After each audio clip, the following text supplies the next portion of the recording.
Merci de votre présence. Nous allons discuter avec nos trois invités du sujet « Comment conjurer l'abstention ». Donc, je m'appelle Marc-Olivier Padis, je suis directeur des études de Terra Nova et je suis très heureux de vous accueillir pour cette discussion et d'accueillir nos trois invités. Nous sommes ensemble pour 1h30, nous allons débattre en gros 1 heure et puis on vous donnera la parole pour interroger directement nos panélistes. Je dis, avant de commencer, vous avez peut-être remarqué sur les panneaux un flashcode qui est aussi présent sur la dernière page du dépliant du programme.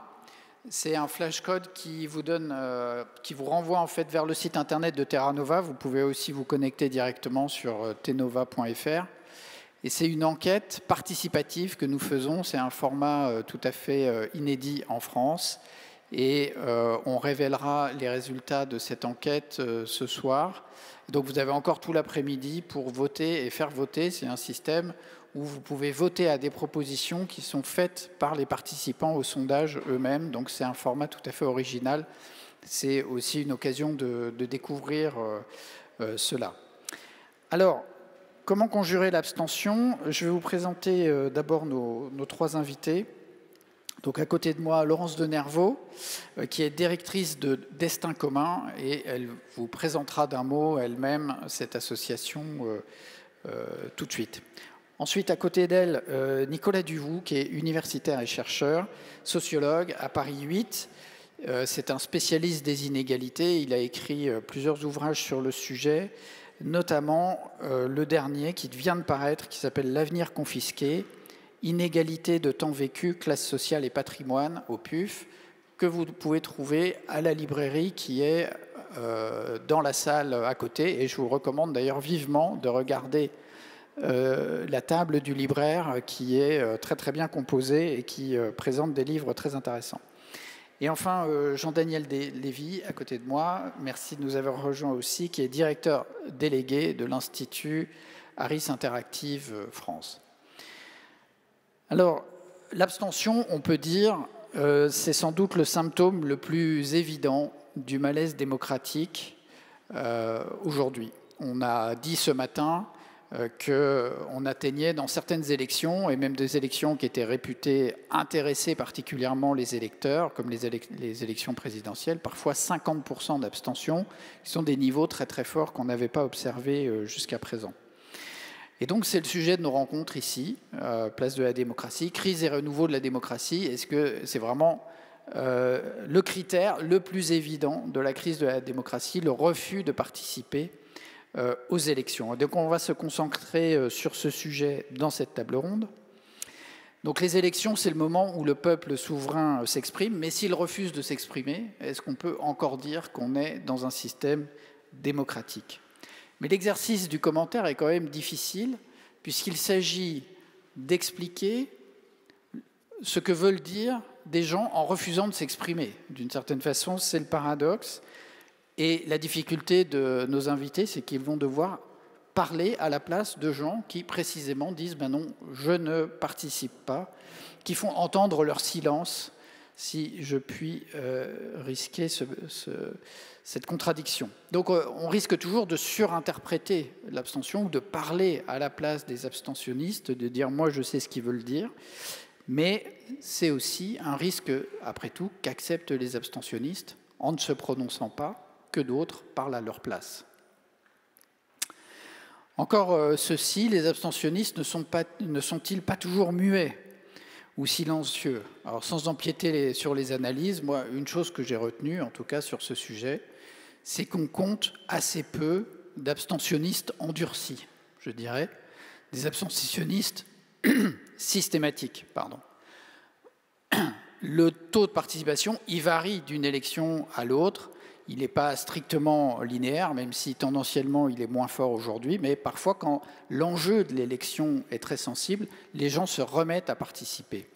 Et certains qui ne participent pas à une élection participent à d'autres, et donc ils ne sont pas toujours systématiquement silencieux. En tout cas, c'est une des questions que je me pose, et je vais commencer par donner la parole à Jean-Daniel Lévy pour nous expliquer un peu quelle est sa vision de l'abstention. Merci, bonjour à toutes, bonjour à tous. Donc je m'occupe d'un institut de sondage qui est présent en France, donc on a la prétention d'interroger tout type de population, même ceux qui refusent de s'exprimer dans le cadre des opérations électorales. Peut-être que déjà, le fait d'utiliser le terme « refuser de s'exprimer », c'est un point qu'on pourrait considérer. C'est-à-dire qu'on reste dans un pays qui est un pays extrêmement politique. Nous sommes peut-être un des pays les plus politiques dans le monde. Et ce qui est assez frappant, à travers toutes les enquêtes qu'on peut être amené à réaliser, et à travers un certain nombre d'observations que l'on peut faire collectivement, c'est qu'il y a encore et toujours en France une forme de passion politique qui peut, comme toute forme de passion, entraîner des comportements qui peuvent être des comportements excessifs dans un sens ou dans un autre, en termes de participation ou en termes d'absence de participation. Les électeurs que l'on interroge d'un point de vue global, c'est-à-dire les personnes qui sont inscrites sur les listes électorales, les abstentionnistes de manière plus précise, ne nous disent pas en général qu'ils n'ont pas d'intérêt pour la chose publique. Ils ne disent pas que la politique ne les intéresse pas. Et effectivement, vous avez raison. Il y a aujourd'hui, selon les enquêtes, si je ne fais pas d'erreur, entre 9 et 11% des personnes qui sont inscrites sur les listes électorales qui sont des abstentionnistes systématiques. Les autres sont des électeurs qui peuvent, en fonction des sujets, en fonction des débats, en fonction du type d'élection, décider de se déplacer ou pas pour aller voter. Mais lorsqu'on interroge les abstentionnistes, le jour du scrutin, c'est souvent une difficulté à pouvoir choisir dans le cadre de l'offre politique qui était proposée. C'est la perception qu'il y a pu avoir des promesses qui ont été des promesses qui n'ont pas été réalisées par la suite. Et puis, une forme de colère froide qui s'exprime de cette manière-là en disant « je sais comment les embêter », parfois je n'utilise pas exactement ce terme-là d'ailleurs, et en m'abstenant, alors même qu'on nous a appris qu'il s'agissait d'un droit, qu'il s'agissait d'un joyau, que dans nombre de pays, nous n'avions même pas la possibilité, nous citoyens, de pouvoir participer, je vais exprimer cette forme de colère froide à l'égard du politique. Et encore une fois, dans un pays comme la France, qui s'est construit quand on interroge nos compatriotes, même s'ils ne nous le verbalisent pas exactement comme ça, autour de 1789, la notion d'égalité, autour de 1945, la notion de solidarité, la perception que parfois cette passion française pour débattre des sujets de fond, pour pouvoir avoir une confrontation autour des valeurs de ce que peut être la société française et de la manière dont le politique peut prendre à bras-le-corps les grandes thématiques, est parfois déçu, déstabilisé et entraîne une abstention de la part des citoyens. Donc ça, c'est peut-être une forme de premier volet que l'on peut avoir. Le deuxième aspect, pour illustrer malgré tout qu'il ne s'agit pas d'un désintérêt à l'égard de la politique à proprement parler, je crois qu'on est encore une fois un des seuls pays dans le monde où quand vous allumez la télévision le matin, quand vous allumez la radio le matin, et quand vous procédez de la même manière le soir ou encore le week-end, la probabilité que vous tombiez sur un responsable politique invité est fortement élevée. Chaque week-end, si je ne me trompe pas, il y a entre 14 et 16 émissions avec un responsable politique qui est invité. Pas toujours une audience complètement incroyable, mais on va penser que le système médiatique n'est pas non plus complètement déconnecté des enjeux d'audience ou de rentabilité pour dire qu'ils ne vont pas chercher à avoir cette attention à l'égard de ce que peut être la chose publique et l'intervention des responsables politiques. Et c'est même dimanche, si les Français ont échappé à quelques émissions de télévision ou de radio, ils vont se retrouver en famille à discuter de politique, qu'ils soient abstentionnistes ou qu'ils soient électeurs, et ceci va les entraîner à avoir un débat politique sur lequel ils vont être désaccords avec les mêmes personnes, mais revenir le dimanche d'après pour avoir le même type de conversation avec les mêmes personnes et exprimer potentiellement ces types de désaccords. Là encore, il ne s'agit pas uniquement des personnes âgées, des catégories supérieures, des personnes qui vivent dans les milieux urbains, donc c'est-à-dire l'archétype de la population qui est une population électrice. Ça touche également des jeunes, des personnes qui sont issues des catégories populaires, des personnes qui disposent d'un faible niveau de revenu et qui, dans ce contexte-là, vont aussi considérer que la chose publique est importante. Donc ça veut dire que probablement qu'il ne s'agit pas, ou ça serait trop simple de dire, bon, les Français ne s'intéressent pas à la politique, ce sont des personnes que nous avons perdues et définitivement perdues, ce sont plutôt, à nos yeux, des personnes qui sont terriblement exigeantes. Ce qui peut d'ailleurs être une identification complémentaire de ce niveau d'exigence, c'est que dans toutes les enquêtes d'opinion, on sait que le maire est l'élu préféré des Français. Ça, c'est une certitude absolue. C'est une certitude, mais qui ne se manifeste pas forcément en termes de traduction électorale ou de comportement électoral.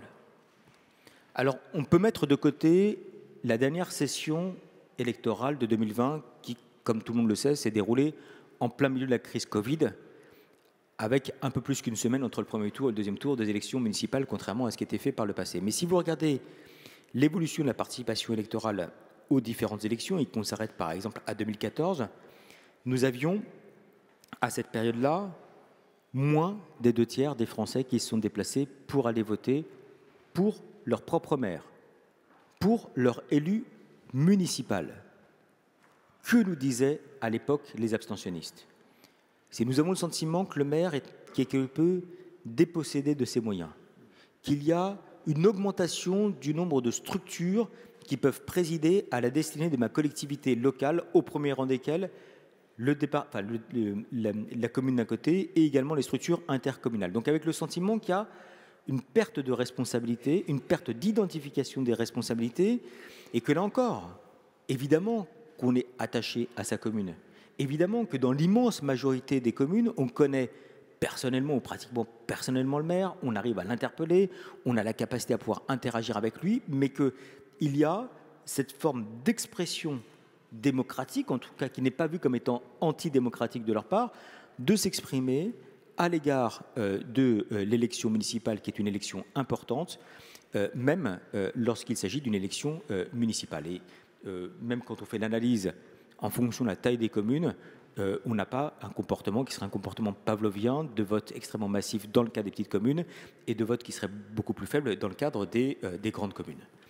On peut également ajouter à cela que l'idée de se dire qu'il y aurait de manière définitive une abstention qui serait une abstention résiduelle, qui augmenterait de manière systématique et auquel on ne pourrait rien faire ou que ce serait le schéma naturel de toutes les démocraties occidentales, serait vrai si on ne regardait pas la réalité du comportement électoral de la part de nos concitoyens. Les élections européennes, par exemple, qui sont souvent considérées comme étant des élections de seconde zone auxquelles les Français n'accordent pas véritablement d'importance. Nous avons eu, au cours de la dernière session, une participation de plus d'1 Français sur 2 aux dernières élections européennes, avec une remontée de plus de 7 points entre les élections européennes de 2014 et les élections européennes de 2019. Donc, à partir du moment où on considère qu'il y a un enjeu, à partir du moment où il peut y avoir des franges de population qui peuvent être amenées à se déplacer, cela peut entraîner un comportement électoral qui est un comportement électoral déjà de se déplacer. Nous avons eu plus de personnes qui se sont déplacées aux dernières élections européennes qu'aux dernières élections législatives, alors même que l'on imagine, d'une manière un peu globale, que de toute façon les législatives mobilisent plus que les européennes, etc. Donc ça n'a pas été le cas. Le deuxième exemple que je voudrais vous donner, ce sont par exemple les scrutins référendaires. On s'interroge parfois sur la portée de ces scrutins, sur ce qui amène les individus à se déplacer pour aller voter. Répondent-ils ou pas véritablement à la question ? Ce que l'on pense chez Harris Interactive, c'est que oui, on répond à la question, mais à sa manière. Mais que, malgré tout, on peut avoir des fluctuations de participation électorale dans le cadre des différents référendums. En 1988, en 2000, nous avons eu un référendum sur l'avenir de la Nouvelle-Calédonie en 1988, sur le passage du septennat au quinquennat en 2000. Il n'y a pas eu un pays qui s'est véritablement affronté. Et si on prend la dernière confrontation électorale, c'est-à-dire le débat sur le changement institutionnel, les Français ne voyaient pas véritablement ce que pouvaient être les enjeux d'un côté ou de l'autre de la participation. Donc dans ce contexte-là, moins de 37% de participation au référendum 1988 et moins de près de 70% d'abstention au référendum de 2000, alors même que ça n'est pas un petit sujet et on voit bien aujourd'hui les effets. Donc il y avait la perception qu'il n'y avait pas véritablement d'enjeu. Est-ce que pour autant, lorsqu'on pense qu'il y a un sujet, les Français se déplacent? La réponse est oui, de manière massive. Nous avons eu, pour les 2 derniers débats européens, 1992 d'un côté sur Maastricht, 2005 de l'autre concernant le TCE, la perception qu'il y avait un enjeu, et à partir du moment où on considère qu'il y a un enjeu, une participation qui a été quasiment identique en 2005 par rapport à celle du référendum qui s'était déroulé 13 ans plus tôt. Et près de 70% de participation. Ce qui d'ailleurs n'est pas inintéressant, quand on suivait les intentions de mobilisation au cours du dernier débat référendaire, c'est qu'au début, comme on était entre guillemets uniquement sur un débat institutionnel qui ressemblait à peu de choses près à celui de 2000, nous avions une immense majorité des Français qui disaient « je ne vais pas aller voter au débat ». À partir du moment, mars 2005, où nous avons eu un débat sur la directive Bolkestein et sur, pour faire vite, non pas une dimension institutionnelle, mais un aspect qui pouvait toucher à l'avenir de nos services publics et aux notions d'égalité et de solidarité qui traversent les Français, immédiatement, une intention de participation qui s'est accrue, et notamment en défaveur du traité constitutionnel européen. Et puis peut-être le dernier point, parce que je vois que le temps tourne, l'abstention peut également être une abstention à caractère politique, dans le sens où nous avons, dans notre jargon de sondeur, identifié ce qui s'appelle des abstentions différenciées. Et au cours des élections municipales, on le voit de manière extrêmement nette. Au cours, je vais prendre celle-là qui est assez marquante, des élections municipales de 2008, nous sommes un peu moins d'1 an après l'élection de Nicolas Sarkozy. Nous sommes un peu moins d'1 an après l'élection de Nicolas Sarkozy, mais nous sommes que quelques semaines après que Nicolas Sarkozy a été à Pétra avec le fils de Carla Bruni sur les épaules. Ça apparaît comme étant loin, mais ça avait été marquant.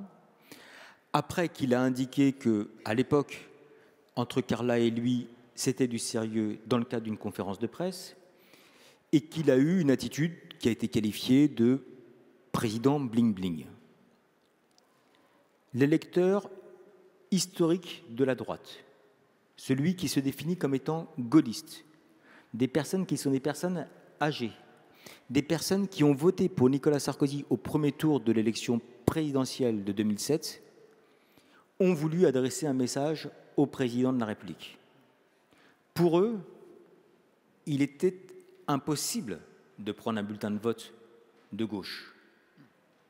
Et donc la tangente a été une abstention de la part de cette frange de population. Je vous le prends parce que la cohérence entre les différents tempos est extrêmement marquante, mais ça s'applique à de très nombreuses élections législatives, municipales, et en 2014, ça n'a pas échappé non plus à François Hollande à la suite de son arrivée au mandat.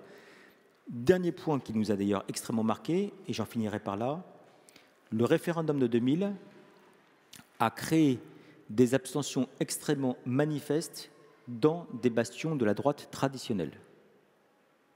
Nous avions des électeurs, là aussi, gaullistes historiques, qui étaient pris en tenaille entre une réforme qui était impulsée de la part d'une personne se revendiquant du gaullisme, à savoir Jacques Chirac, et eux qui considéraient qu'on ne pouvait pas toucher à une partie du cœur des institutions qui avait été portée, on va dire comme cela, même si ce n'est pas lui qui a écrit la Constitution, par le général de Gaulle. Et donc, pour arriver à lever cette contradiction, il y a eu cet électorat-là qui a décidé de ne pas aller voter. Et donc l'abstention, c'était la difficulté à pouvoir résoudre une tension qui les traversait.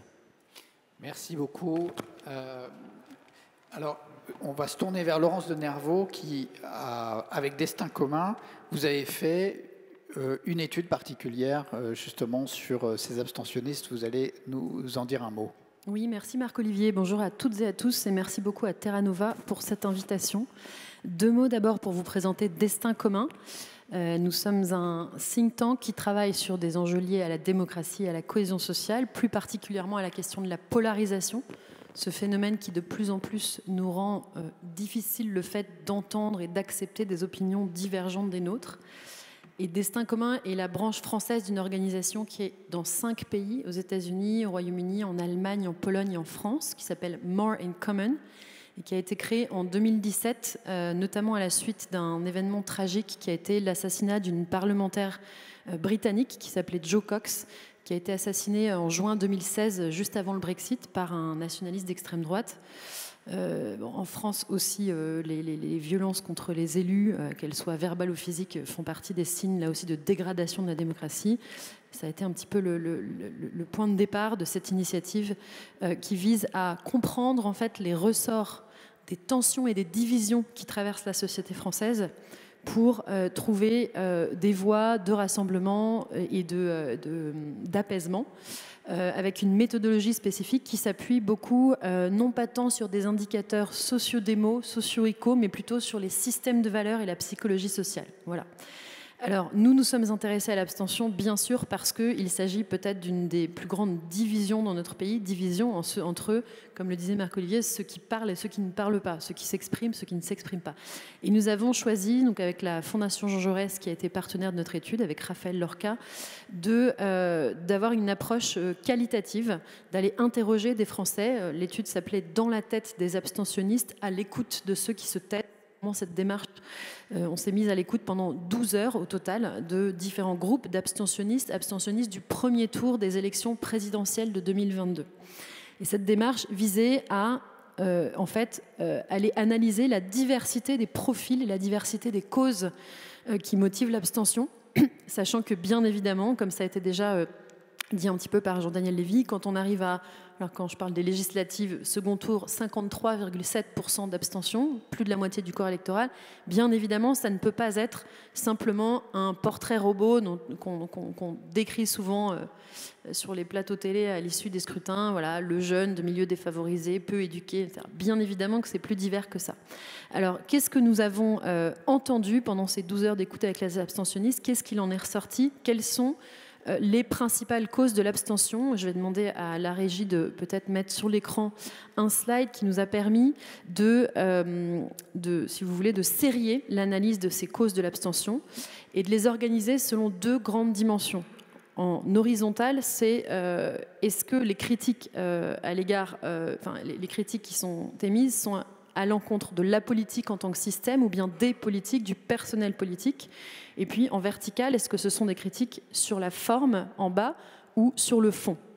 Je vais commencer par le cadre en bas à gauche, ce qu'on a appelé les carences démocratiques. C'est peut-être le plus simple à comprendre et sans doute à traiter. C'est les questions administratives, le fait de ne pas changer de bureau de vote automatiquement quand on déménage, le fait de devoir se déplacer et même d'aller au commissariat, ce qui peut être intimidant, pour faire une procuration, se déplacer alors que précisément beaucoup de gens veulent faire une procuration parce qu'ils ne peuvent pas physiquement se déplacer. Et puis, ce qui nous a un peu plus étonné, trop de candidats. On avait 12 candidats à l'élection présidentielle en 2022. On peut considérer spontanément que c'est plutôt un gage de pluralisme et donc quelque chose de positif pour favoriser l'exercice de la démocratie. Eh bien, beaucoup de personnes nous ont dit, en fait, ça m'a perdu. On a fait la comparaison avec Raphaël Lorca, qui est un spécialiste de l'univers de la consommation. On a fait la comparaison avec le linéaire de sauce tomate de 20 mètres au supermarché. Finalement, on est noyé dans le choix. On n'arrive même plus à se décider. On renonce au choix. Vous voyez ? Donc là, c'est les carences démocratiques. Ensuite, juste au-dessus, et dans les deux carrés du haut, on est vraiment sur des causes de fond.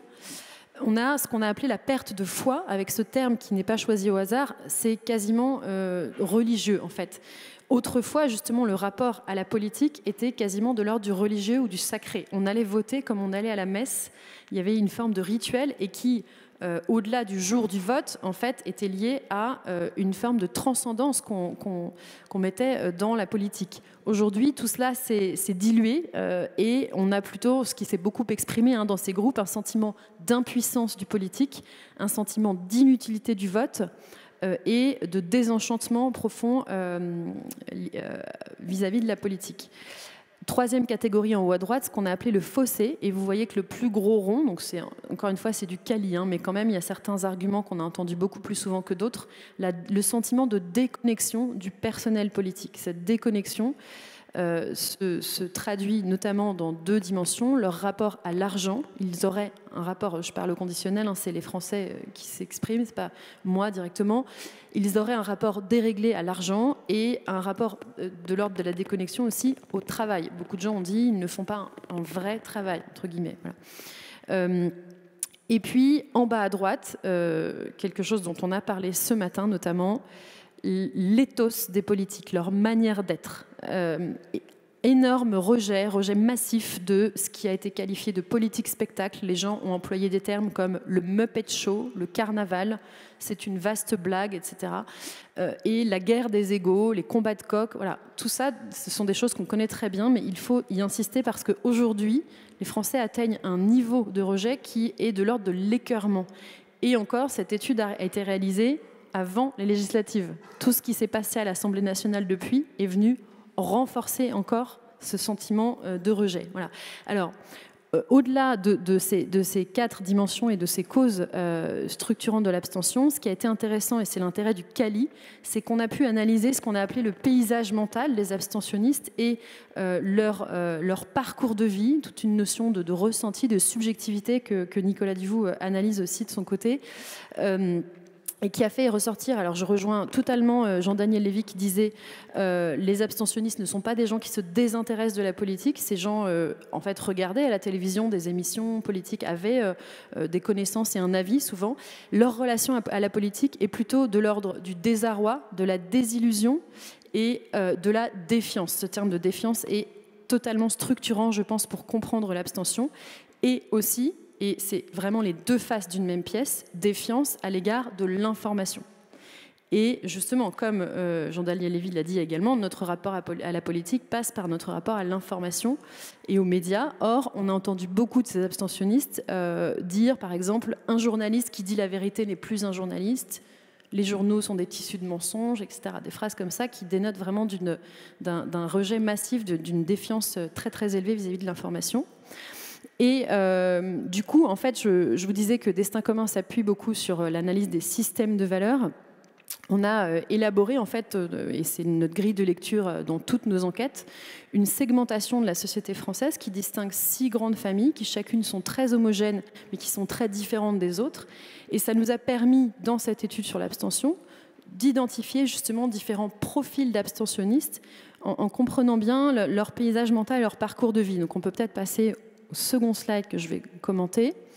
Alors, les profils que vous voyez ici, les termes en gras sont les familles de valeurs que Destin commun a identifiées dans la société française et qui sont, j'ai envie de dire, pérennes, qui cohabitent dans la société française. Et puis le sous-titre en dessous, en italique, ce sont ces profils dans l'abstention, dans leur... voilà. Sachant que, bien évidemment, c'est très important d'y insister, tous les groupes ne sont pas autant abstentionnistes. Jean-Daniel Lévy a aussi dit très justement qu'il y a très peu d'abstentionnistes endurcis. On a dit, nous, on a pris la comparaison avec l'analyse de la pauvreté, et on parle parfois de trappe à pauvreté. On a considéré qu'il n'y avait pas de trappe à abstention, dans le sens où c'est plutôt une rentrée-sortie vis-à-vis du vote. Voilà. Donc pour qualifier rapidement ces 6 profils, et je vais vous donner des verbatims, vraiment des paroles de ces Français qui permettent de prendre la mesure de ce qu'ils ressentent, de ce qu'ils vivent. Je peux commencer en haut par les militants désabusés qui, en règle générale, ne sont pas des abstentionnistes. C'est plutôt des gens qui votent en l'occurrence à gauche. Chez eux, le sentiment est un sentiment de désillusion. Pourquoi de désillusion ? Et je reprends leurs termes, parce qu'ils ont trop menti, on ne peut plus leur faire confiance. Voilà. Et puis j'ai l'impression que la politique c'est une épicerie, on transmet son fonds de commerce à son successeur. Voilà, ce genre de réflexion.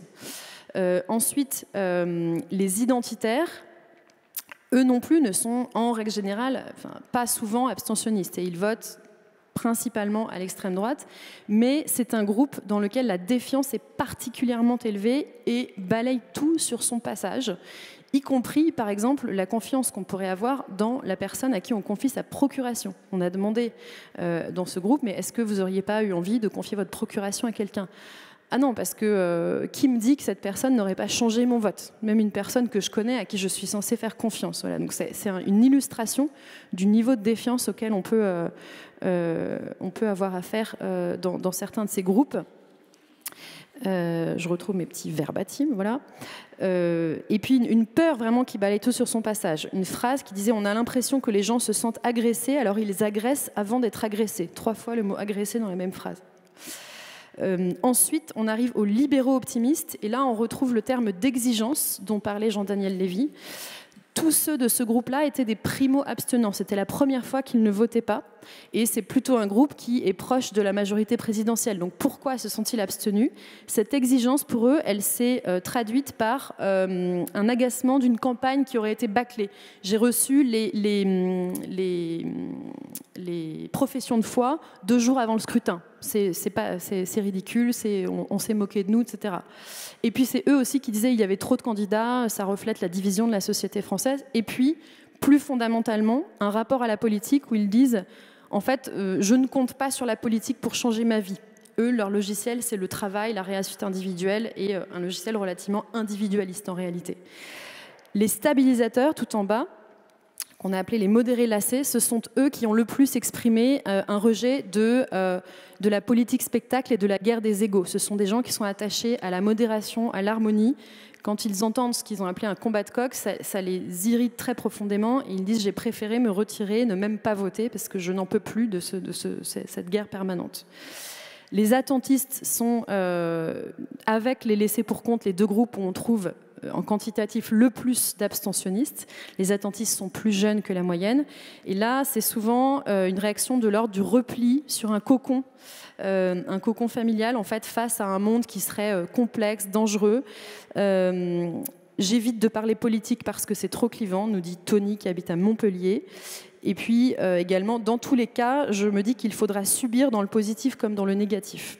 Et dernière catégorie, celle des laissés pour compte. Là, c'est la relation la plus distanciée au vote et à la participation de personnes qui sont particulièrement marquées par le sentiment d'impuissance.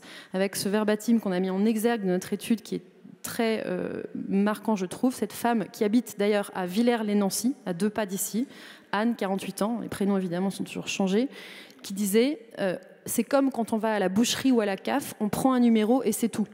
C'est le sentiment qu'elle avait sur sa vie en général. Voilà. Et j'insiste un instant là-dessus. Au début de ces groupes, on demande toujours aux gens d'exprimer simplement en un mot ou une expression la façon dont ils ressentent leur propre vie et leur situation.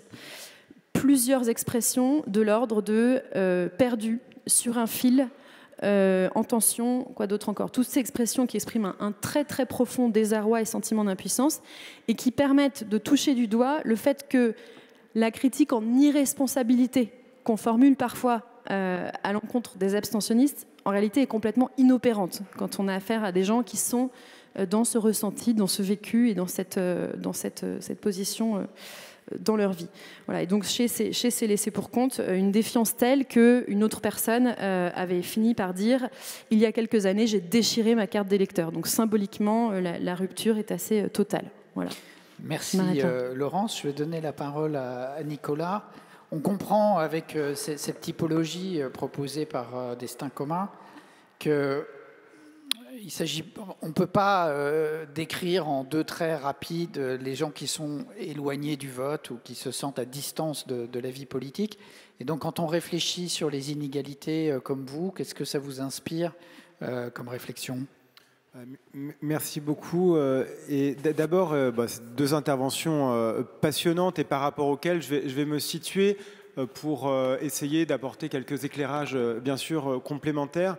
en partant de quelques constats tout à fait proches, et notamment l'importance de l'abstention intermittente, qui est vraiment une des caractéristiques majeures du phénomène et de son évolution. C'est-à-dire c'est pas du décrochage complet. Là, il faut vraiment faire attention à ne pas essentialiser les populations qui se tiennent à l'écart ou qui sont maintenues à l'écart, on pourra y revenir, de la compétition électorale. Mais c'est véritablement une difficulté à accrocher de manière pérenne et systématique aux enjeux du vote. Alors, je voudrais juste faire, donc je suis sociologue de profession, juste quelques remarques très simples de définition et un peu d'enjeu sur l'approche, comment est-ce qu'on capte ce phénomène. D'abord, je pense que l'abstention, c'est un peu comme le chômage. Le chômage, c'est une catégorie, mais qui est en fait extrêmement restrictive dans sa définition. Il y a plus de personnes qui sont sans emploi que de personnes qui sont considérés de manière officielle comme des chômeurs. De la même manière, on comptabilise des abstentionnistes, mais si j'ai la bonne définition, les abstentionnistes sont les gens qui sont inscrits sur les listes électorales, mais qui ne s'expriment pas. Or, je pense qu'un des grands enjeux en matière d'inégalité, aujourd'hui, c'est les questions de non-inscription sur les listes électorales, de mal-inscription sur les listes électorales. Et ça, c'est un obstacle au vote, à la participation électorale, qui est tout sauf anodin, qui est vraiment quelque chose qui n'est pas distribué de manière homogène dans la société, et ça contribue à un élément qui me semble très important, et je vais structurer pas mal de réflexions là-dessus, sur le fait que l'abstention est vraiment un reflet, ou doit être considéré comme un révélateur des inégalités de participation électorale dans notre société. Donc il y a un enjeu d'abord de matérialité du vote et des conditions d'accès au vote, et la question de l'inscription, où tout un ensemble d'évolutions comme le vote par procuration, par exemple, qui a été très facilité, sont des dispositifs ou des modalités d'expression qui sont en fait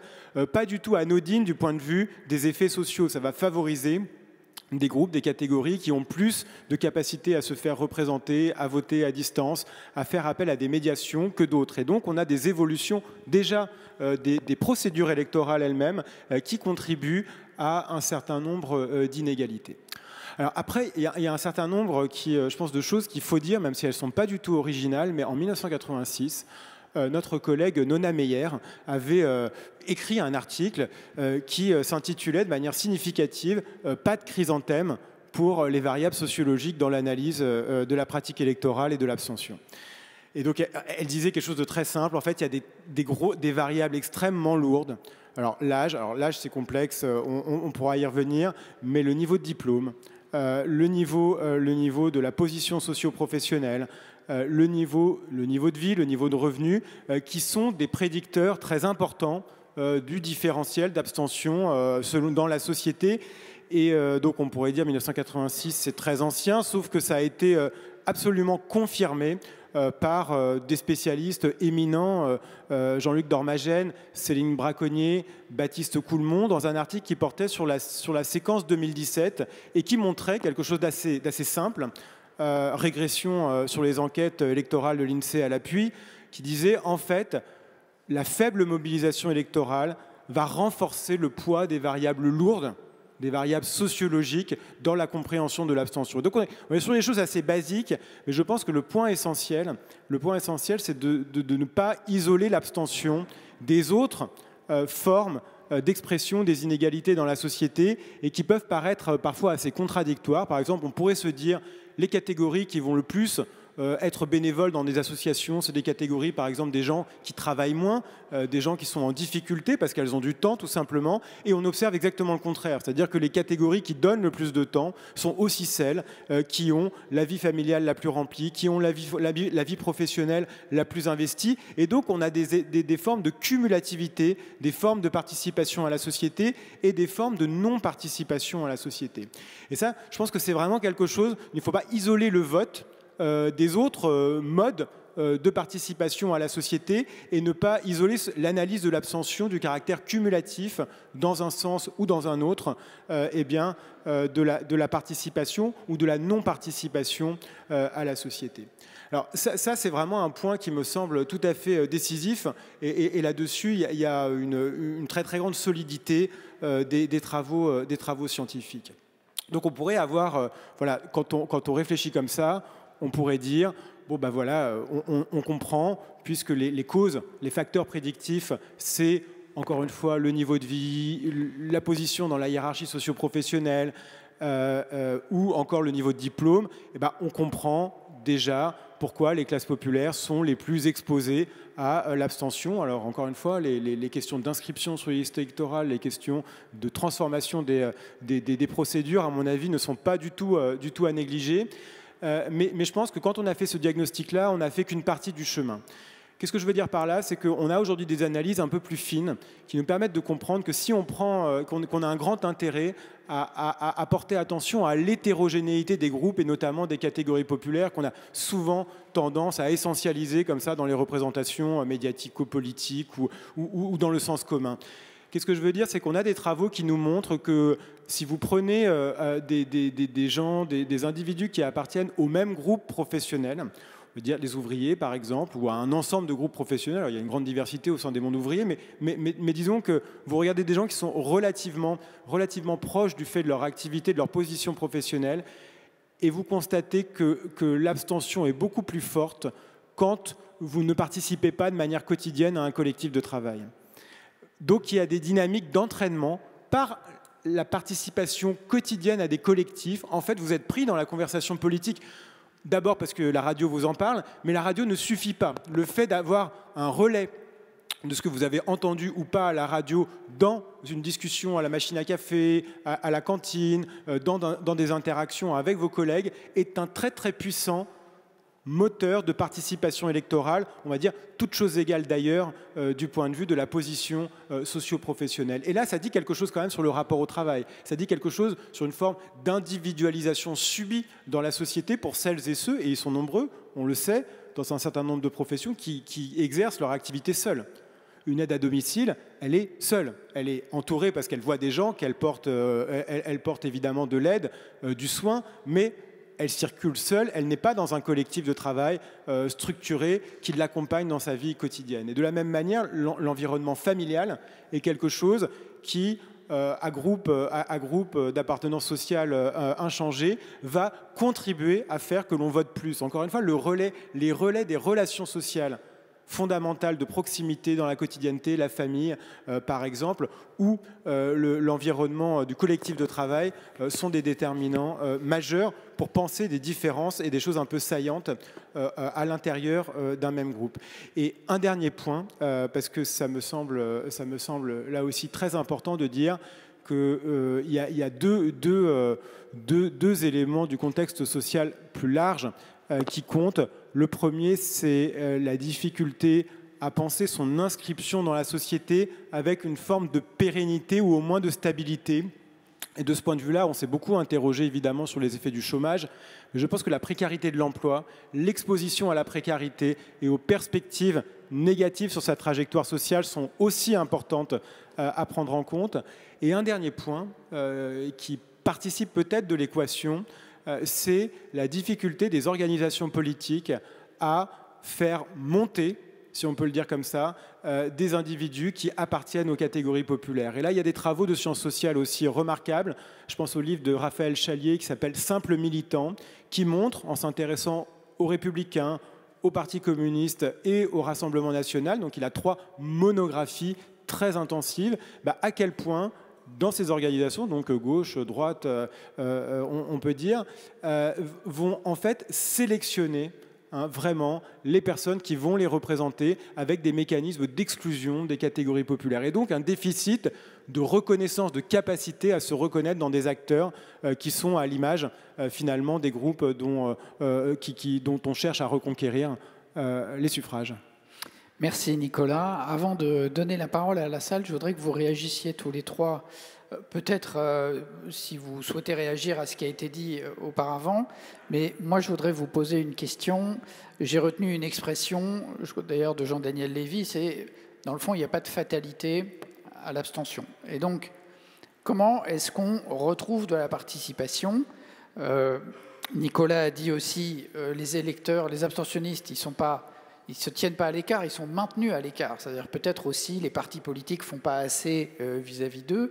Et nous, on a un parti pris ici dans Place de la démocratie, c'est de dire aujourd'hui, il y a une forte demande de participation et on a des nouveaux outils participatifs qu'il faut tester, qu'il faut essayer, qui ont plein de formes. On propose des ateliers. Est-ce que vous pensez que c'est une perspective crédible ou est-ce qu'il en faut d'autres? Et quels sont un peu les remèdes, même si pour un sondeur, ce n'est pas forcément votre spécialité, mais si vous acceptez de vous risquer à l'exercice, qu'est-ce que vous diriez? Je pense que si quelqu'un avait la réponse magique, cet échange n'aurait pas lieu. Peut-être qu'on peut partir déjà de l'expérience et d'essayer de voir à partir de quel moment les citoyens pensent que ça vaut le coup de participer, que ce soit participer à une réunion publique, que ce soit participer à une consultation citoyenne qui est organisée, que ce soit répondre à une mini-enquête sur Internet qui est organisée de la part de tel ou tel journal, ou de participer à différentes opérations électorales. Pour nous, la réponse est assez simple, c'est à partir du moment où on pense qu'il y a un enjeu, et notamment un enjeu politique. Et les exemples que je vous donnais tout à l'heure sur les différentes étapes référendaires auxquelles on a été confrontés montrent bien qu'on peut même, à partir du moment où la même question est posée, mais où l'enjeu apparaît de manière différente, décider de se dire que ça vaut le coup de se déplacer pour aller voter. Je ne m'inscris pas du tout dans la logique qui pourrait dire les Français veulent tous partir en week-end et ils préfèrent partir en week-end plutôt que d'aller voter, etc. Le temps, c'est un choix entre différents arbitrages de ce que l'on peut faire. Et si on veut rentrer à 18h, 19h ou 20h en fonction de la ville dans laquelle on habite pour aller voter, l'enjeu, à mon avis, ne se pose pas là. C'est plus, est-ce que c'est localement ce qui est parfois qualifié d'une forme de consultation bidon, c'est-à-dire on nous pose une question, mais on sait très bien que c'est un argument démocratique, entre guillemets, qui est mis en avant, mais derrière cela, il y aura une décision qui, de toute façon, sera prise ou a été prise de manière initiale.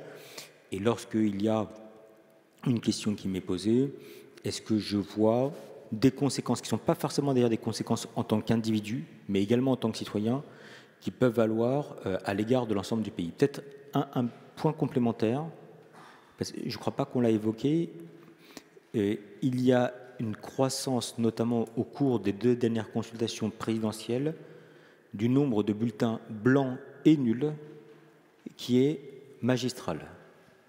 De mémoire, au 2e tour de l'élection présidentielle de 2017, donc une confrontation entre Emmanuel Macron et Marine Le Pen, 4 millions de personnes qui ont refusé de prendre un bulletin, soit Emmanuel Macron, soit Marine Le Pen au 2e tour de l'élection présidentielle.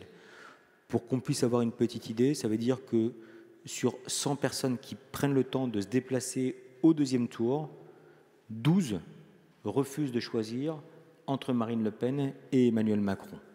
Et ce phénomène, à peu de choses près, s'est renouvelé au cours du dernier scrutin de 2022, avec un niveau qui était un niveau un peu inférieur, mais quoi qu'il en soit, 3 millions de bulletins blancs et nuls, dans le cadre, encore une fois, alors même que Le Pen est présente au 2e tour, alors même que dans un certain nombre d'enquêtes, elle était présentée comme pouvant gagner potentiellement la présidentielle, et que ça a entraîné malgré tout un nombre de blancs et nuls qui a été considérable, dans un contexte, et j'en finirai par là, où 2017 et 2022, c'est la première fois depuis 1969 où il y a eu une augmentation de l'abstention entre le 1er tour et le 2e tour d'une élection présidentielle.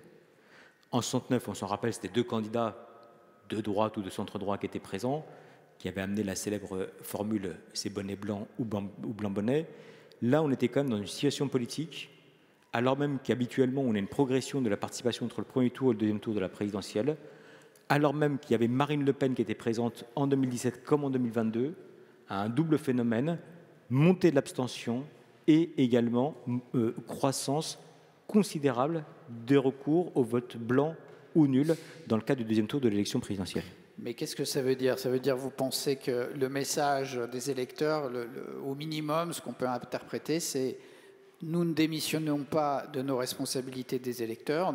En tant qu'électeurs, nous nous déplaçons, nous allons voter, mais le choix qui nous est proposé ne nous convient pas d'une manière ou d'une autre, quelles que soient les raisons pour lesquelles on en est arrivé là. Ça ne nous convient pas. C'est ça que vous, absolument. Vous pensez absolument. Devoir oui. Être l'interprétation. Absolument. Ce sont, sans vouloir essentialiser les électeurs, des types d'électeurs pour lesquels il leur est impossible de s'abstenir, pour tout un tas de raisons, un conditionnement social auquel ils ont dû faire face, mais que, ne pouvant pas ne pas s'abstenir, ils ont recouru à une autre méthode pour exprimer leur désaccord, leur critique, voire parfois leur colère. Merci. Laurence, même question? Oui, mais je vais en venir quand même à... Je voudrais essayer de formuler des propositions parce que je pense que c'est la question qui nous était posée. Comment conjurer l'abstention? Soyons volontaristes. Et on en a identifié un certain nombre. D'abord, sur ce que j'avais appelé les carences démocratiques. Il y a des choses à faire, c'est évident. On a besoin d'un choc de simplification du vote. Je pense qu'il faut, par exemple, rendre automatique le changement de bureau de vote quand on déménage. Il faut travailler là-dessus. Ce ne sont pas des chiffres négligeables. C'est 3 millions de Français qui sont concernés chaque année. Donc, 15 millions de personnes sur un quinquennat. Donc, à peu près un électeur sur 3, en réalité. Ça, c'est les chiffres de Cécile Braconnier, il me semble. Et puis, la procuration, alors je comprends qu'elle crée des inégalités, mais je pense que quand même, elle en atténue d'autres aussi pour les personnes à mobilité très réduite. Le fait de devoir se déplacer, c'est une aberration. Et puis, le fait de devoir aller au commissariat ou à la gendarmerie, ça dissuade beaucoup de gens qui ont l'impression d'avoir fait quelque chose de mal, en fait. Donc, voilà, ça, il faut travailler dessus. Mais toutes ces dimensions techniques, je pense que c'est sans doute pas le fond du problème. Quand on parle de sentiment d'impuissance et de défiance, c'est là-dessus qu'il faut s'interroger profondément. J'ai parlé du rapport à l'information. On sait qu'aujourd'hui, même si les réseaux sociaux prennent une place énorme, la télévision reste en première ligne en fait, dans cette lutte contre l'abstention, parce que c'est le premier vecteur par lequel passe le rapport à la politique. Et on a identifié dans notre étude ce qu'on a appelé la politique du ricanement. En fait, nos abstentionnistes, ça nous a frappé que beaucoup d'entre eux regardaient, je pense plus que la moyenne des Français, des émissions télévisées qui sont des émissions sur la politique, mais humoristiques, avec en fait la politique par le petit bout de la lorgnette, où on va toujours caricaturer un petit peu la parole politique, etc. Ça en fait, ça abîme, ça fait du mal finalement à la vision de la politique qu'on peut avoir. Et je pense que dans ce contexte, il faut continuer de soutenir le service public de l'audiovisuel et de l'information, qui est, et ça c'est prouvé par la recherche dans d'autres pays que la France aussi, plus susceptible de présenter des points de vue divers et de stimuler l'intérêt pour la politique. Voilà, notre service public est fragilisé, je pense, en ce moment, il faut le soutenir. Troisième point, je rejoins les analyses de Nicolas Duvou sur la question de l'engagement. Nous, on a toute une batterie d'indicateurs sur différentes formes d'engagement politique, civique, citoyen. On appelle ça le continuum de l'engagement, en fait, différentes modalités d'engagement. Il faut travailler, en fait, sur ce continuum pour faire passer les gens d'un point à un autre. Dans notre étude, je demandais à un moment, parce que j'ai animé certains de ces groupes, est-ce que vous avez d'autres formes d'engagement dont vous êtes fiers, qui comptent pour vous, auxquelles vous tenez, etc. Blanc, les gens disent non. Voilà. Puis tout d'un coup, un monsieur dit si, pendant le Covid, j'ai aidé ma voisine à faire ses courses très régulièrement, mais bon, ça compte pas. Mais bien sûr que si, que ça compte en fait. C'est un engagement énorme. Comment est-ce qu'on valorise ça? Comment est-ce qu'on valorise l'engagement local de proximité pour lui donner un sens, une visibilité et raccrocher les gens au collectif, leur donner ce sentiment d'appartenance au collectif? Je pense que c'est extrêmement important. Troisième point, sur l'éthos des politiques. Alors là, c'est un message qui s'adresse en premier lieu aux politiques. Je vois qu'on a un député qui nous a rejoint au premier rang, mais ça ne s'adresse pas qu'à lui, évidemment. Le fait d'assumer l'humilité. En fait, reconnaître une erreur ou l'absence de parfaite visibilité, ou même saluer une proposition qui émane du camp adverse, en fait, ça ne fragilise pas. Au contraire, je pense que ça renforce la perception d'authenticité et de crédibilité. Et en tout cas, c'est vraiment ce que nous disent les gens qu'on a interrogés. Donc, il faut y prêter attention. Et c'est facile de pointer uniquement vers les politiques. Je pense que cette exaspération de l'éthos des politiques, de la guerre des égos, de la politique spectacle, en fait, on est tous, on y participe tous aussi par ce qu'on consomme et ce qu'on partage sur les réseaux sociaux. Donc, je pense qu'il faut qu'on retrouve individuellement et collectivement une hygiène et une éthique du débat. C'est vraiment au cœur de notre rapport à la démocratie. Et dernier point, l'éducation. En fait, il faut passer de l'éducation civique à une initiation à la démocratie, beaucoup plus ambitieuse et aussi beaucoup plus incarnée. Je pense que... Alors, nous, on a demandé aux gens, c'est quoi pour vous la citoyenneté, être un bon citoyen? C'est ne pas jeter de papier par terre dans la rue. Ok, super. Si c'est que ça, c'est quand même un peu décevant. Donc, comment est-ce qu'on peut faire monter la barre et avoir vraiment une vision ambitieuse de l'éducation à la démocratie? Et puis, en fait, on ne peut pas aimer des institutions qu'on ne connaît pas. Je pense qu'il faut que tous les jeunes, dans le courant de leur scolarité, aient pu visiter les lieux où la loi est fabriquée. L'Assemblée nationale, le Sénat, ça pourra pas être tous les jeunes, mais aller dans leur mairie, rencontrer un élu local ou national, parler avec eux, que tout ça devienne plus incarné. Vraiment, tout dernier point sur la question de l'inutilité du vote. Je pense qu'il y a un énorme défi autour de la pédagogie sur l'action publique, qui évidemment est complexe et vaste, etc. Et cette complexité, on ne peut pas la nier. Et je pense qu'en prenant une métaphore cinématographique, en fait, il faut rétablir le plan intermédiaire. Beaucoup de gens qu'on a entendus, en fait, étaient perdus entre le micro de leur vie quotidienne et le macro des chiffres des politiques publiques, du systémique, etc. Il faut réussir à retrouver une pédagogie de l'action publique qui soit à un niveau intermédiaire, à un niveau méso. Voilà, je m'arrête là. Merci Laurence. Nicolas, les sociologues n'aiment pas toujours faire des recommandations. C'est pas tellement dans l'éthos professionnel, mais quand même... Je vais essayer de ne pas complètement botter en touche, Marc-Olivier, mais j'aurais quand même rebondir sur quelque chose qu'a dit Laurence, qui est de Nervaux, qui est extrêmement important. C'est-à-dire, quand vous demandez à quelqu'un qu'est-ce qu'il a fait, est-ce qu'il s'est engagé pendant le Covid, il dit non, rien, mais voilà, bon, j'ai quand même apporté les courses à ma voisine. Et ça, c'est vraiment un problème qui, je pense, à comment est-ce qu'on analyse et comment est-ce qu'on capte l'abstention. Parce qu'on a des méthodes dans les sondages ou dans les enquêtes électorales aussi, par des questions fermées. Et les questions fermées, elles ferment aussi les possibles et elles ferment aussi l'entendement. Est-ce qu'on est apte, réceptif? On comprend les questions quand on est déjà sensibilisé aux enjeux politiques. Alors que les méthodes un peu par immersion, comme ça, vont permettre de faire saisir des choses et les travaux que j'ai trouvé les plus intéressants, essayer de passer par un détour pour aborder la question de l'abstention. Et c'est comme ça qu'on identifie ces formes de continuum de participation, de non-participation. Et ça vaudrait pour la lecture aussi. Est-ce que vous lisez? Les gens vous disent non. Et puis, est-ce que vous pouvez me décrire votre vie? J'ai regardé le programme télé, donc vous avez lu. J'ai fait une liste de courses, vous avez lu. Donc, vous voyez ce que je veux dire? Il y a des décalages qui sont liés aussi à ce qu'on a une vision très scolaire des attentes, des personnes qui posent des questions. Et ça, c'est un frein aussi à la compréhension de la vie des gens et des leviers, éventuellement, pour mobiliser. Donc une fois cette toute petite parenthèse méthodologique faite, il y a à mon avis dans la question, est-ce que si on crée des enquêtes en ligne, etc., on va arriver à renouveler l'intérêt pour la chose publique, pour la démocratie? Moi, je pense que bien sûr, tout ce qui peut encourager des formes de participation citoyenne par la pluralité des vecteurs, des modalités qu'on peut connaître est positif et bon à prendre, sans aucune discussion.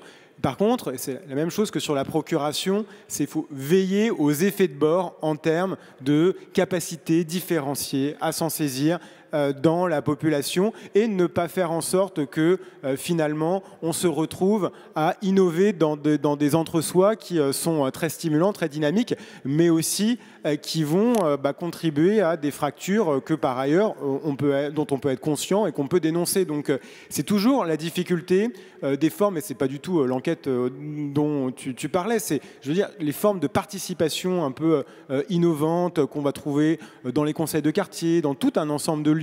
En fait, leur analyse montre quand même très souvent ces effets de bord et cette captation par des groupes qui ne sont pas forcément les plus défavorisés des quartiers dont on parle. Il en va de même des dispositifs de mixité dans les grands établissements d'éducation supérieure. Enfin, là, c'est qu'à mon avis, il y a une grande inventivité dans le renouvellement des formes de participation à la collectivité et on a des effets d'apprentissage dont on peut se saisir pour faire mieux tous ensemble. Je pense que c'est vraiment le sens, en tout cas, de ma réflexion.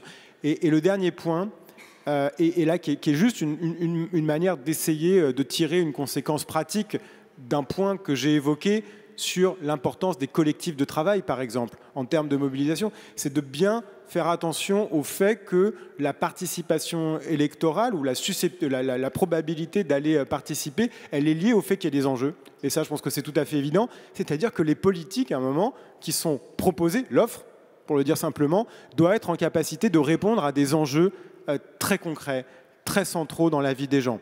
Un exemple, vous avez un delta en France énorme entre la partie de la population qui est éligible à un logement social et celle qui peut de fait en obtenir un, avec des crispations énormes parce que c'est tellement central dans la vie des gens en termes d'accès au travail, en termes de fondation d'une famille, etc., que là, vous avez des enjeux de politique publique très concrets qui pourraient faire sens dans la trajectoire de vie des gens.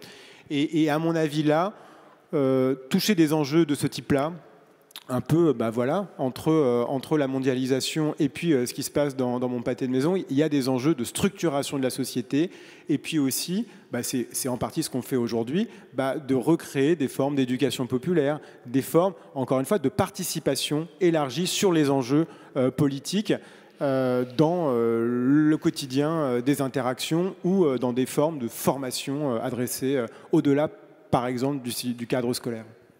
Merci. Alors, on va vous donner la parole. Je vais m'adresser d'abord au Conseil nancéen de la jeunesse. Je vous donne la parole pour la première intervention de la salle. Et puis après, manifestez-vous. On va faire circuler les micros. À vous. Alors, merci. Bonjour tout le monde. Alors, en fait, je vais expliquer un petit peu la démarche déjà du Conseil nancéen de la jeunesse et le cadre de cette intervention. Ça fait bientôt maintenant 1 mois que nous travaillons un peu sur ces rencontres. Et nous avons, la semaine dernière, ouvert ce qui a été nommé collectivement un hackathon pour travailler sur ces questions-là et donner la parole directement aux jeunes. Donc je ne m'exprimerai pas en mon nom propre, mais au nom des participants, dont je salue d'ailleurs la présence de certains dans l'Assemblée.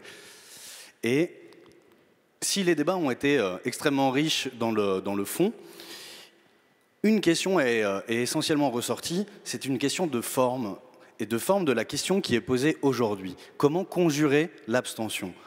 Le vocabulaire est déjà très connoté, à la fois quasiment religieusement, et pousse à une diabolisation, par le terme de conjurer notamment.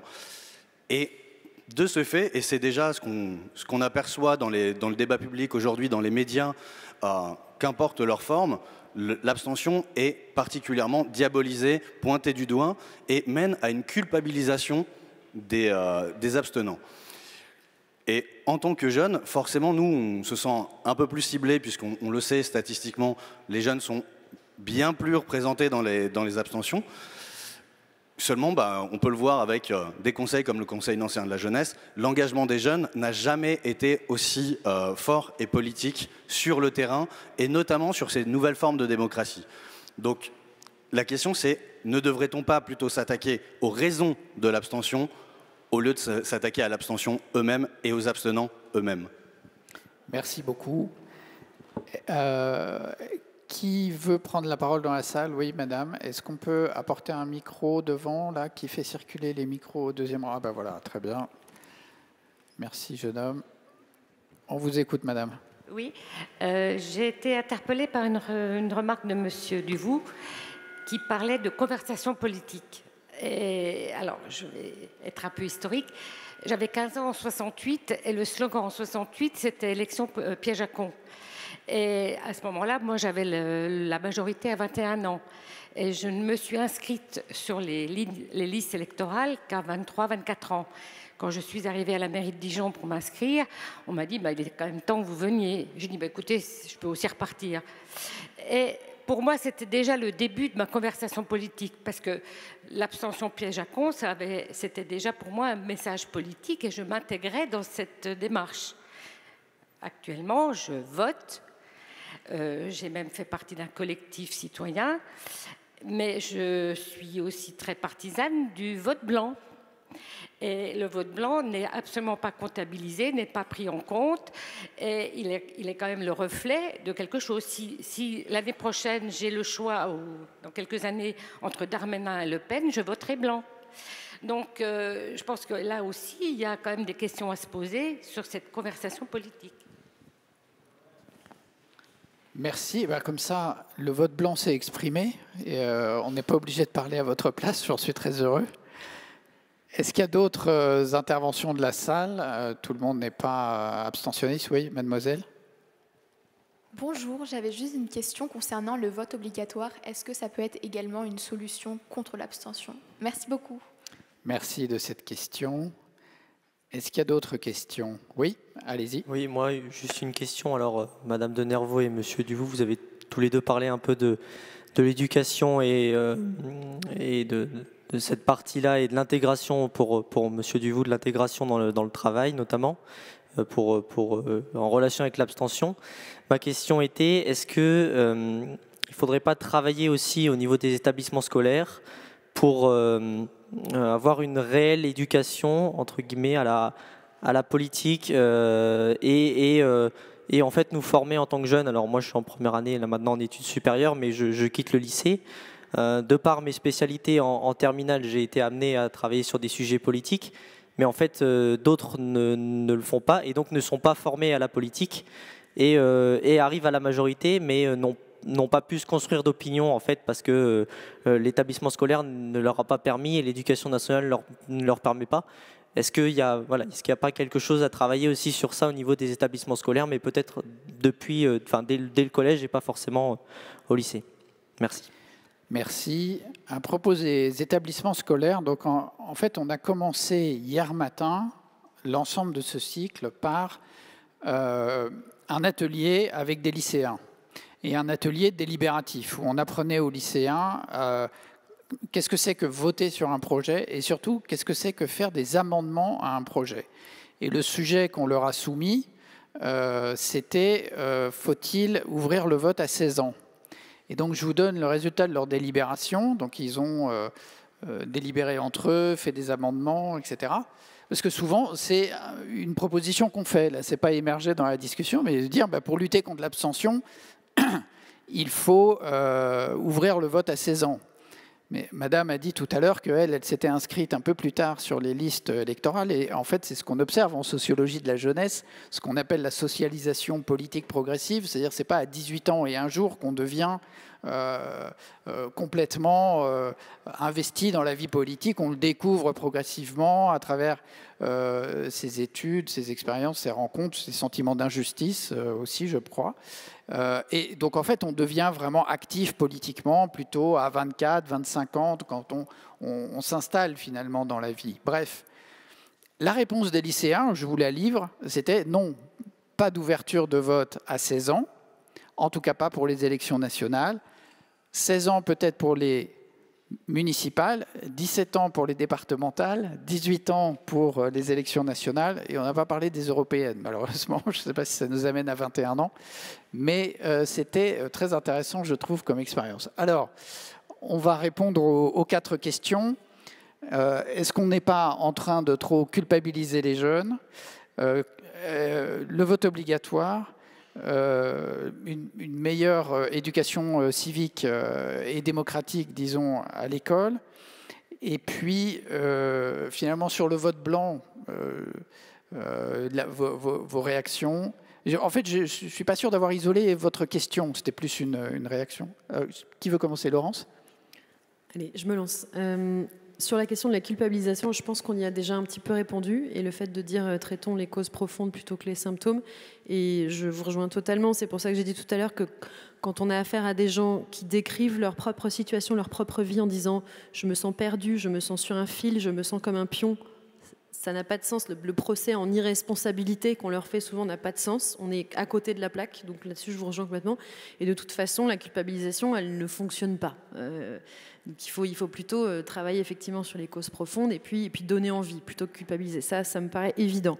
Du coup, je vais aller directement à la question sur l'éducation. Je pense effectivement que c'est absolument central et je voudrais faire le lien avec ce qui a été dit ce matin. On a beaucoup parlé de représentation, de représentativité. Dans les 12 heures d'écoute avec des abstentionnistes qu'on a menées pendant notre enquête, une des expressions qui est revenue le plus souvent, une des phrases qui sont revenues le plus souvent, c'était « je ne me suis reconnue à 100% dans aucun des candidats ». Le problème, c'est que voter, ce n'est pas ça, évidemment. Moi non plus, je ne m'étais pas reconnue à 100% dans aucun des candidats. Enfin, voilà. Et là, on touche à la théorie de la représentation, qui ne peut pas être une représentation miroir. Par définition, on ne peut pas avoir... on ne peut pas tous trouver notre clone dans l'Assemblée nationale ou dans une autre instance. Et là aussi, c'est intéressant d'ailleurs de faire le parallèle avec le monde de la consommation. Je pense que ce phénomène, c'est en fait un glissement de notre rapport à la consommation vers notre rapport à la politique. Je m'explique. En fait, aujourd'hui, on est dans une consommation de l'hyper-personnalisation. On peut tout choisir, on peut tout personnaliser. Les options de sa voiture, les ingrédients de sa salade, les caractéristiques de son copain ou sa copine sur Tinder. Voilà. Donc pourquoi finalement on ne pourrait pas customiser son candidat et qu'il soit exactement comme on veut ? C'est ça qu'on a entendu en fait. Donc ça, je vous rejoins. En fait, ça nécessite de travailler sur cette notion de représentation parce que le fait qu'on ne puisse pas avoir une représentation miroir, c'est pas si intuitif que ça. Et moi, moi aussi, je l'ai appris pendant mes études supérieures, en fait. Et ça résiste un peu au début. C'est pas si évident. Donc, effectivement, je pense que c'est très important qu'on soit amené à cette notion de la représentation et du saut qu'il y a dans la représentation beaucoup plus tôt et de façon beaucoup plus généralisée. Et puis, du coup, pour en venir aux deux questions sur des mesures techniques, vote obligatoire, vote à 16 ans. Le vote obligatoire, vous aurez sans doute compris que pour moi, là aussi, c'est un peu à côté de la plaque. On a tendance à, quand on prique derrière, le problème, c'est un sentiment d'impuissance, de défiance, de désarroi, etc. Enfin, je pense que ce serait assez largement inopérant. Et un peu pour la même raison, le vote à 16 ans, je pense que ce serait une sorte de fuite en avant pour se rassurer, mais en fait, on créerait peut-être plus d'abstentionnistes sans avoir vraiment répondu au problème. C'est peut-être une réponse un peu rapide, je ne vais pas prendre trop de temps, mais c'est pas loin d'être mon point de vue. Merci. Peut-être Jean-Daniel et puis Nicolas. Bon, je suis d'accord avec tout ce qui vient d'être dit par Laurence. Évidemment, si les abstentionnistes ne savaient pas ce qu'ils faisaient ou les conséquences de ce que pourrait être leur acte de ne pas se déplacer pour aller voter, peut-être que la culpabilisation pourrait être opérante. Mais ils le font en pleine conscience. Donc, dire à quelqu'un qui sait pertinemment ce qu'il a fait, qu'il a fait une bêtise, au mieux est inopérant, au pire est dévastateur, parce qu'en plus, les électeurs abstentionnistes se disent « il se moque de moi » et décidément, il n'a pas compris. Et vous pouvez voir qu'en général, au soir du premier tour, les responsables politiques font un appel aux abstentionnistes en disant « vous n'êtes pas allé voter au premier tour », venez au deuxième tour, parce que quand même, il y a un grand danger ou un grand enjeu, et en général, ce type de propos est profondément inopérant, parce que les citoyens voient globalement ce qui a pu se passer, et en tout cas, on le voit au cours des dernières élections. Le deuxième aspect sur le volet vote obligatoire, vote à 16 ans, enfin en tout cas ces deux aspects-là, vote obligatoire, on l'a jamais, en tout cas d'un point de vue d'opinion, identifié comme étant une demande qui était exprimée de la part des citoyens, même de la part de ceux qui sont inquiets à l'égard du fonctionnement de notre système démocratique ou des perspectives que l'on peut avoir. Et le vote à 16 ans, ce qui est un peu déstabilisant, c'est que dans les enquêtes qu'on mène, même aujourd'hui, auprès de la jeunesse, si on l'englobe de manière globale, ça n'est ni une demande spontanée massive, ni même un souhait majoritaire de la part des jeunes qu'on est amené à interroger de 16 à 18 ans. Donc c'est une attente qui n'est pas une attente aujourd'hui, en tout cas qui vient traverser globalement l'ensemble de la jeunesse, avec effectivement le risque, quand on entre dans cela, est une augmentation de l'abstention. Le troisième point, effectivement, les questions de socialisation préalable et d'apprentissage de ce que peut être notre système démocratique, notre fonctionnement, l'histoire de notre pays, et qui permettent de pouvoir non seulement inciter à aller voter, mais également à comprendre ce que peuvent être les enjeux de la démocratie, la manière dont ceci peut fonctionner, sont absolument essentiels. Alors, et peut-être que ça peut même aller plus loin que la question de la simple participation. Laurence y faisait référence tout à l'heure, il y a une augmentation de la violence à l'égard des élus qui se manifestent. C'est vrai. Mais ce qui est encore plus perturbant d'un point de vue d'opinion, c'est que la condamnation de la part des Françaises et des Français qu'on est amené à interroger à l'égard de ceux qui ont recours à la violence à l'égard des élus est quand même ténue. Alors, il n'y a pas forcément un encouragement, il n'y a pas forcément une acceptation complète, mais il y a ce qu'on pourrait qualifier d'une forme de compréhension de ce qui amène les individus à adopter, certains individus à adopter ce type de comportement. Donc il y a les comportements en eux-mêmes et il y a la pression, entre guillemets, de l'opinion qui n'apparaît pas comme étant aussi importante que cela. Donc plus il y aura une compréhension de ce que peuvent être les enjeux aujourd'hui de la démocratie et d'une démocratie représentative, qui est notre système politique à l'heure actuelle, plus il y aura une possibilité de pouvoir se déplacer pour aller voter. À l'issue du mouvement des Gilets jaunes, quand on a été amené à interroger les Français sur ce que pourraient être les évolutions institutionnelles auxquelles ils pourraient collectivement aspirer, le référendum d'initiative citoyenne ressort de manière extrêmement nette, donc le RIC, le recours au tout type de référendum, la reconnaissance effectivement du vote blanc ou du vote nul, et également tout ce que peut être des processus de destitution des élus, voire de limitation encore plus de tout ce que peut être le cumul des mandats.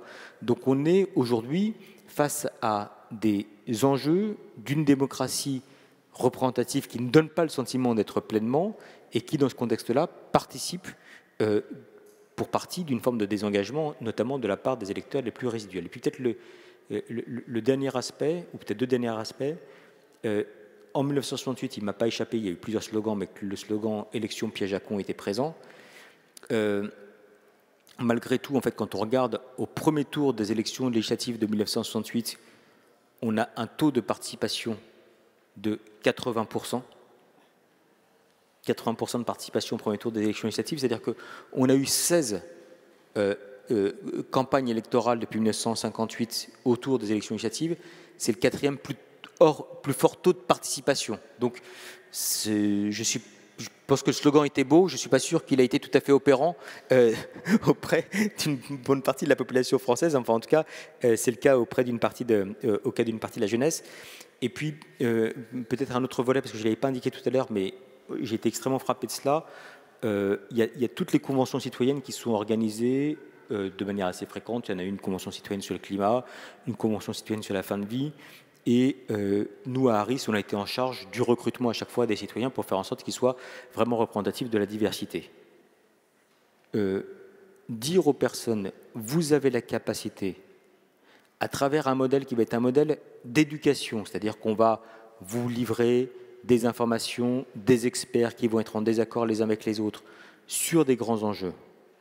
Et vous allez pouvoir, par vous-même, participer de ce processus démocratique et potentiellement législatif, entraîne une implication et une présence et une disposition d'esprit qui est extrêmement surprenante et, par rapport aux enjeux qui nous animent, extrêmement encourageante. Le nombre de citoyens qui sont venus en ayant préparé initialement, en ayant au cours de la convention fin de vie même été voir auprès des CHU, auprès des EHPAD, auprès de l'hôpital de proximité, les responsables, les acteurs locaux, était on ne peut plus impressionnant. Et peut-être même que ces citoyens, si on leur demande est-ce que vous avez fait quelque chose en matière de solidarité, ils vont nous dire non, j'ai rien fait de particulier. Mais que dans la réalité, encore une fois, s'ils sentent qu'il y a un enjeu, s'ils pensent qu'on compte sur eux, qu'on va vraiment les écouter, ces citoyens sont prêts à s'engager. Merci. Nicolas ? Oui, je voudrais juste rebondir sur deux choses qu'a dit Jean-Daniel. La première sur la participation. Moi, j'ai la chance de m'occuper d'une instance très participative avec des personnes en situation de pauvreté, d'exclusion sociale, qui rentrent dans des lieux de pouvoir dont elles sont tout au long de leur vie exclues.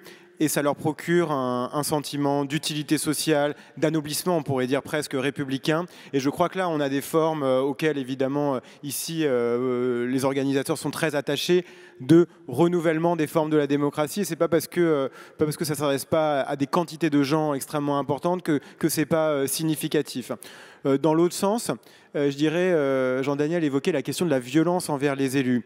Et c'est quand même quelque chose effectivement qui doit interpeller, parce que si on regarde aussi ce qui se passait dans le mouvement des Gilets jaunes, malgré la très grande conflictualité des épisodes qu'on a pu dire, le mouvement a été soutenu dans la durée par une grande partie des Français. C'est-à-dire que la dureté, le désarroi collectif, social, vécu par de larges parties de la population, aujourd'hui, je dirais, pour une large partie de l'opinion, justifie le recours à des méthodes qu'on peut considérer comme violentes. Et donc, ça, c'est vraiment un point, je pense, sur lequel il faut être alerté, parce que dans les Gilets jaunes, il y avait évidemment des enjeux sociaux, mais il n'y avait pas que des enjeux sociaux. Il y avait aussi des enjeux, les 80 km/h, le contrôle technique automobile, qui relevait de ce qui était perçu comme une inflation normative, des contraintes. Et évidemment, qui représente les contraintes ? Sinon les élus, les représentants des pouvoirs publics. Donc je pense qu'il y a là quand même quelque chose sur quoi il faut s'interroger. Après, juste sur ne pas stigmatiser, évidemment, je pense que le fait d'avoir dit à un moment maintenu à l'écart par tout un ensemble d'éléments, des variables lourdes ou des procédures, c'est aussi pour dire, évidemment, ça se fait de l'extérieur. Et je crois que la complexité du phénomène là, c'est de tenir les deux bouts, de dire que ça peut être, on peut être maintenu à l'écart tout en sachant très bien ce qu'on fait quand on ne vote pas. Et donc, en fait, mais ça, la sociologie des classes populaires l'a très bien montré, c'est que parfois, quand vous n'avez pas de ressources pour compter dans une organisation, prendre de la distance, faire un pas de côté, se ménager une forme d'altérité, de séparation, on parle beaucoup de séparatisme, c'est aussi une forme de protection et de maintien de son quant à soi. Et ça, c'est quelque chose sur lequel je pense qu'il ne faut pas être complètement naïf. Il y a une forme d'autonomie aussi dans la mise à distance des institutions. Donc là-dessus, je pense qu'on peut avoir beaucoup encore de réflexion. Et deux derniers mots, un sur l'école et d'autres sur le vote à 16 ans. Je ne vais pas parler de toutes les procédures qui ont été évoquées. Sur l'école, il est évident que la socialisation politique, elle se fait dans les premières années de vie, tu l'as évoqué très très justement, après la majorité, elle se fait aussi dans la famille, où évidemment la famille, Durkheim disait, c'était le séminaire de la société, c'est aussi le séminaire de l'apprentissage de la politisation, des cadres, pas forcément des opinions, mais au moins des cadres, et puis aussi éventuellement des opinions discibles, indicibles. Et donc, évidemment, l'école, elle peut toujours avoir ce rôle de compenser un tout petit peu les inégalités de ce qui est transmis par la famille. Et donc ça, on le sait en matière scolaire, on le sait en matière culturelle, et ça vaut, à mon avis, aussi en matière politique. Et juste pour le plaisir d'introduire une note dissonante, moi, sur le vote à 16 ans, je dirais, c'est pas parce que les jeunes n'en veulent pas, si je comprends bien, ou pour qui, pas parce que c'est pas une préoccupation exprimée, que c'est pas forcément quelque chose qu'il faut pas pousser, ne serait-ce que pour changer un tout petit peu le rapport de force générationnel, qui en matière de participation électorale et en conséquence en matière de droits sociaux, est aujourd'hui quand même un des enjeux absolument centraux de notre société. Donc si cette procédure peut donner un tout petit peu de marge de pouvoir dans la confrontation démocratique aux jeunes générations, et que ce ne soit pas que les intérêts sédimentés du passé qui prédominent, écoute, pourquoi pas. Merci. Je vais redonner la parole au Conseil nancéen de la jeunesse. Alors du coup, je voulais rebondir sur juste deux choses. Alors la première chose sur le vote à 16 ans, puisque nous, on accueille des jeunes à partir de 16 ans, et la question a forcément été discutée à un moment. Effectivement, ils ne sont globalement pas demandeurs du vote à 16 ans. Par contre, ils sont demandeurs d'un pouvoir politique. Et c'est quelque chose qui est complètement différent. Ils veulent participer à la vie politique, mais par contre, il y a une désillusion assez claire sur la question du vote et de la délégation de leur pouvoir politique. Et justement, ça c'est le deuxième point, c'était sur le vote obligatoire, puisqu'on l'a abordé justement pendant nos réflexions la semaine dernière. On l'a abordé sur deux angles. Le premier, c'est sur la constatation au niveau international. On le voit en Belgique et dans d'autres pays européens, où le vote obligatoire n'a pas empêché l'abstention. Il existe toujours une abstention, ne serait-ce que parce que, d'un point de vue administratif, c'est trop compliqué de toute façon de réprimer les abstenants. Et l'autre chose, c'est d'un point de vue purement philosophique, ça a été une des réflexions qu'on a eues. Voter dans un système représentatif, comme aujourd'hui, c'est déléguer son pouvoir politique. Rendre obligatoire le vote, c'est rendre obligatoire le fait de on va dire, délesté de son pouvoir politique. Et d'un point de vue philosophique, ça paraît, une fois qu'on l'a verbalisé comme ça, assez aberrant. Merci beaucoup. Est-ce qu'il y a d'autres demandes d'intervention dans la salle? Oui. On va vous écouter. Peut-être juste plutôt une remarque par rapport aux outils de vote que vous avez évoqués dans vos interventions. Je suis élue en charge des solidarités à la ville de Nancy et pour être au contact régulièrement des personnes en situation de grande précarité, j'ai été surprise en allant en maraude, par exemple, d'avoir des conversations politiques avec ces sans-abri qui ne votent pas clairement parce que c'est trop complexe. C'est exactement la même chose en milieu carcéral. Et je pense qu'il faudrait vraiment s'intéresser à ces minorités, pour autant qu'ils ne votent pas.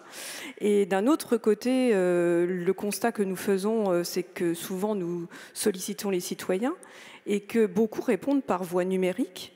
On est même surpris parfois de la moyenne d'âge qui répond par voie numérique. On parle de fracture numérique, elle est réelle, mais pour autant, beaucoup répondent à nos enquêtes par voie numérique. Et je pense qu'une simplification de l'outil de vote et une moindre stigmatisation, comme vous disiez, aller à la gendarmerie ou à la police, c'est toujours un peu stigmatisant malgré tout.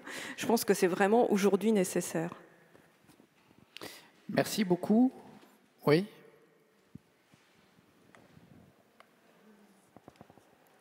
Bonjour. Avant de poser ma question, je voulais juste me présenter. Je suis chargée de participation citoyenne. Je suis arrivée à ce poste de manière assez aléatoire, parce que je n'ai pas du tout fait les études pour. Et je suis issue d'un milieu très éloigné des institutions. Donc ma question est la suivante. Vous avez parlé de solutions par rapport à la table ronde, d'un effet d'entraînement par rapport à l'engagement, qu'il fallait essayer de raccrocher les gens au collectif. Et ma question, c'était quelles sont vos solutions pour accrocher les gens au collectif? Merci. Alors, Laurence. Ça s'adresse à moi. Donc dans ce que j'appelais tout à l'heure le continuum de l'engagement, on a des données sur des modalités d'engagement aussi diverses que voter, bien sûr, mais aussi signer une pétition, participer à une manifestation, contacter un élu, ou bien aussi boire un café avec un voisin ou aider un voisin. Voilà.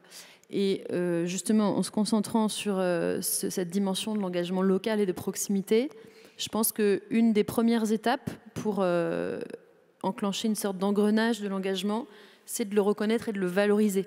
Je sais qu'il y a des communes en France, des petites communes où c'est le cas, où il y a quasiment même des labels du bon voisin, ou voilà, et c'est des choses que les gens ont chez eux et dont ils sont fiers, et qui, en fait, c'est des toutes petites choses qui permettent où ça peut donner lieu à une petite fête à la mairie ou quelque chose comme ça, qui tout d'un coup vous rend visible, vous donne un sentiment d'utilité sociale. Là aussi, ça peut être ça ou plein d'autres choses, hein, mais c'est d'abord visibiliser et aller chercher ce sentiment de reconnaissance, en fait.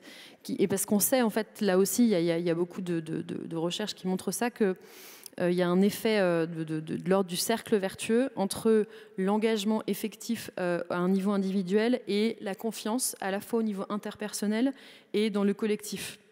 Plus je vais être engagé au niveau local, plus il est probable que j'ai confiance dans différentes institutions, dans les journalistes, dans les scientifiques, dans les politiques. Donc ça va très loin, en fait, cette dynamique d'engagement. Nicolas, tu veux intervenir ?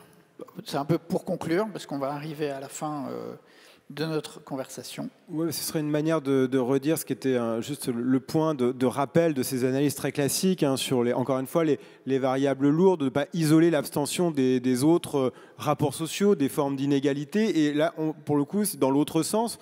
Il y a des organisations dans le monde de l'entreprise, dans le monde de l'éducation populaire. Il y a tout un ensemble de médiations qui assure un lien entre, on va dire simplement, le destin individuel et la chose publique. Et ça ne s'appelle pas forcément des organisations à vocation politique, mais néanmoins, elles jouent ce rôle de traduction, de médiation et d'entraînement. Et ça, je pense qu'on peut aussi avoir cette vision un peu en transversalité pour se dire c'est peut-être là aussi des leviers de renouvellement de la participation électorale. Oui, Dominique Potier, qui était sur la table ronde ce matin, disait qu'il avait été formé par les mouvements d'éducation populaire. Je trouve que c'était un très bon exemple justement de ce type de médiation qui reste tout à fait utile aujourd'hui. Eh bien, je vous remercie d'avoir participé à cette conversation. Nous allons laisser la place à la table ronde suivante qui concerne la citoyenneté locale, nouvelles frontières de la démocratie, qui sera animée par Pauline Véron. Et donc, je remercie la régie pour les micros et les slides qui étaient parfaitement ajustés dans le tempo. Et merci à vous tous d'avoir écouté notre conversation. Merci à nos invités et bonne suite de colloque.